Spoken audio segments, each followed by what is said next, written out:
காதல் படத்தில் விருச்சகாந்த் என்ற கேரக்டரில் நடித்து அனைவரிடமும் நன்கு அறிமுகமான நடிகர் தான் நடிகர் பல்லுபாபு. இவர் தற்பொழுது சென்னையில் உள்ள கோவிலில் மனநலம் பாதிக்கப்பட்டு பிச்சை எடுத்து வருவது தெரிய வந்துள்ளது. காதல் படத்தில் விருச்சகாந்த் என பெயர் வைத்துக் கொண்டு நடிச்சா ஹீரோ சார். முதல்ல சினிமா, அப்புறம் அரசியல், அப்புறம் PM என அவர் பேசிய வசனத்தை கேட்டு சிரிக்காதவர்களே இருக்க முடியாது.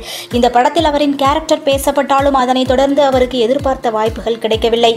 இந்த நிலையில் இவரின் பெற்றோர்களும் இறந்து போக சென்னை எழும்பூருக்கு அருகில் இருக்கும் சூளை பகுதியில் ஒரு கோவிலில் பிச்சை எடுத்துக் கொண்டிருக்கிறார் என்ற அதிர்ச்சி தகவல் வெளியாகியுள்ளது.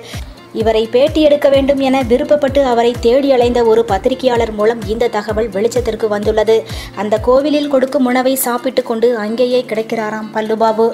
மேலும் அவர் மனநலம் பாதிக்கப்பட்டவர் போல் பேசுகிறாராம். இதனை அந்த பகுதி மக்கள் கூறுவதை கேட்டு அதிர்ச்சியடைந்து கண்கள் கலங்கியபடி திரும்பியுள்ளார் அந்த பத்திரிகையாளர்.